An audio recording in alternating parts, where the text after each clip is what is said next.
Hey guys, I wanted to talk a little bit in this video about suppression and why I think it needs severely modifying for Battlefield 4.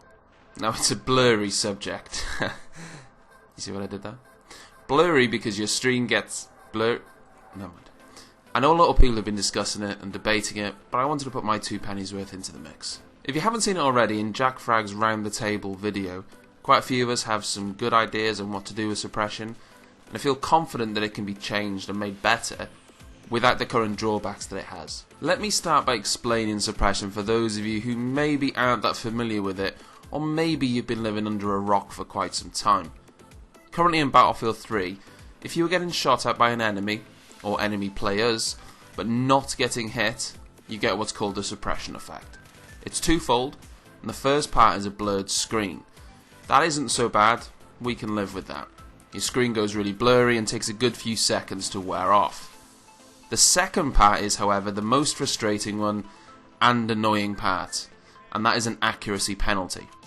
Basically, while you are suppressed, when you are aiming and shooting at an opponent, your accuracy is essentially randomized if you're being suppressed, and your bullet spread becomes completely varied and it is impossible to have normal accuracy anymore. I've got some examples here of exactly what I'm talking about. I'm in a server with a few of my friends trying this out. Now I have my friend Jay in front of me and he is on the enemy team. He's shooting above my head, but he is not trying to hit me. I am then aiming down the sights and pulling down the recoil, trying to control it. And as you can see, the bullets are going everywhere.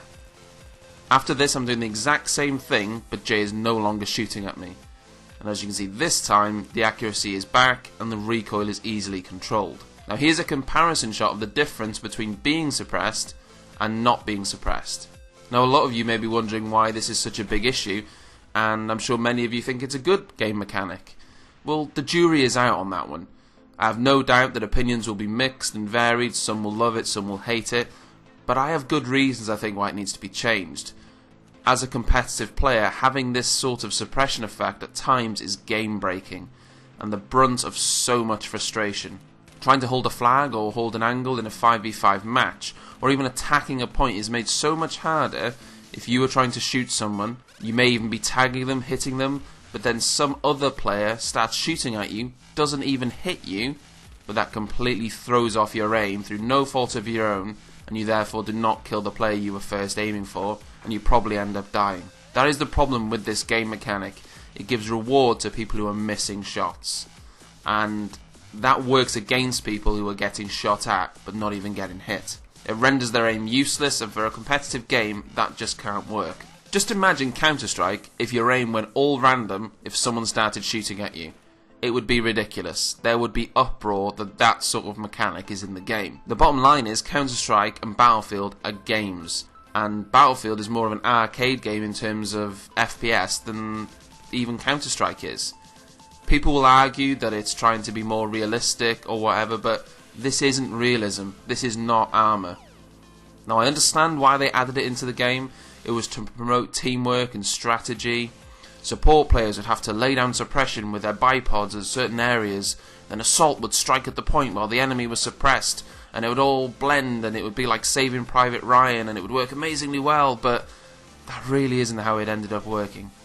Anyone with a main weapon can cause suppression, and therein lies the problem.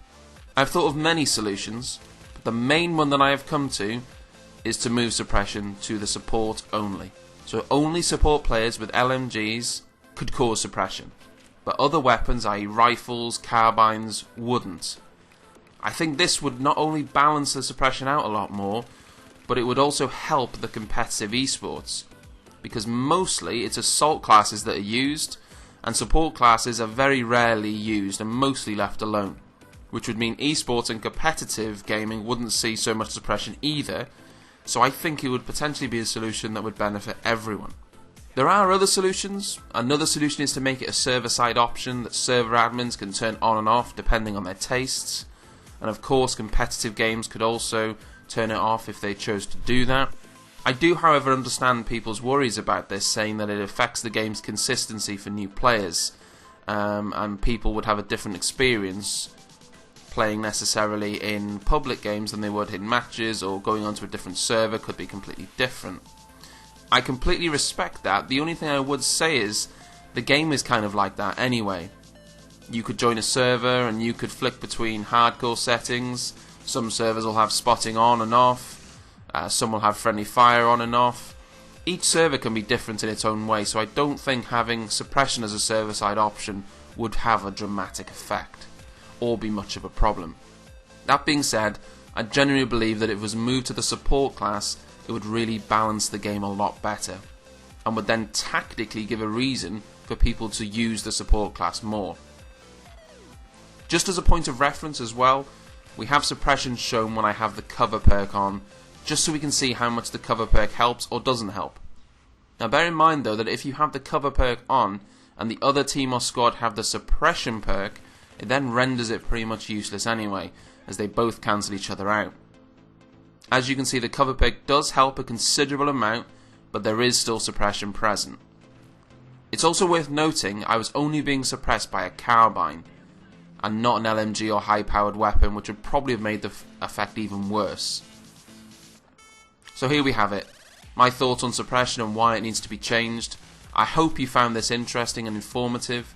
Let me know if you agree or disagree, or whether you have any other ideas on how suppression could be modified, or maybe you don't want it modifying at all. Of course, these are only my opinions, and I'd really like to hear yours. But I hope you enjoyed the video, and as always, I'll catch you on the next one.